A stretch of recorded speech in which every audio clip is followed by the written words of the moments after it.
joined by Jeff Sheldon of the Omaha World-Herald, the beat writer for the Nebraska volleyball team. Jeff, the Huskers get it done in 5 sets today over Minnesota. What impressed you the most about the victory? Well, I think you have to start with how well Nebraska played defensively. I mean, Justine Wong-Arantes, Nebraska's libero, breaks a 20-year-old school record with 35 digs, keeping all those shots off the floor.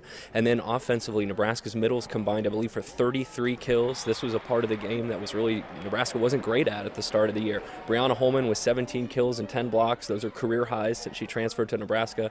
This was about as much of a team effort as I've seen from Nebraska, and they needed it all today to beat an excellent Minnesota team. Very dramatic win in 5 sets, but Coach Cook even said, they should have put them away in the first. They were up 14-7.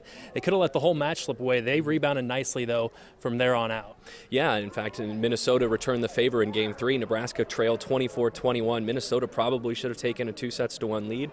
Nebraska closes on a 5-0 run in Game 3 to take that one 26-24. So it really felt like a match of runs, and then Nebraska put together the finalist run in Game 5, jumping out to that 5-0 lead, and it was basically all over after that. When it comes to Justine Wong-Arantes, you mentioned the school record with 35 digs.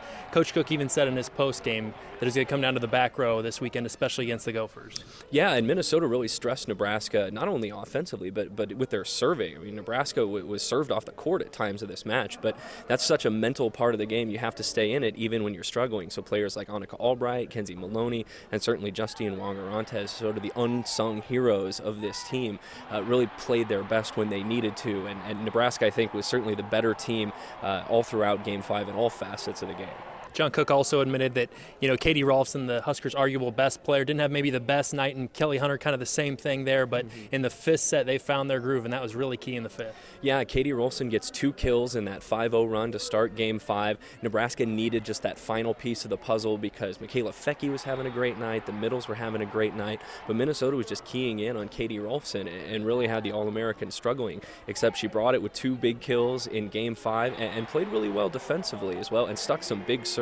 So even when your offense isn't there, it's like in basketball. If you can still rebound, if you can still defend, even if your shot's not falling, you're going to contribute to a win. And Katie Ralston was a big part of this game today, too. You absolutely have to mention the middle blockers this week, with Amber Ralston and Brianna Holman. They are really, it appears, starting to find their groove as well. Yeah, and it's great to see if you're a Nebraska fan because this is a part of Nebraska's attack, the middle blockers that have not always been great for the last 4 or 5 years. But Nebraska gets 16 kills again for Amber Ralston. That's her 2nd straight match with 16 kills after Friday night versus Wisconsin. Brianna Holman with 17 kills. That's a season high since she transferred to Nebraska. I mean, if they have the middles working, they have a right side like Katie Ralston, and then they get anything out of Michaela Fecky and Andy Malloy. I mean, Nebraska could send the ball anywhere and be a dangerous offensive team. Now, Coach Cook also said that, there's 10 matches left in this regular season, so still a lot left to play for and still a Big Ten title, definitely still up for grabs, though. Well, especially, you look in 2 weeks, in the month of November, Nebraska has to play Penn State twice within 2 weeks, going on the road and then getting them back here in the Devaney Center.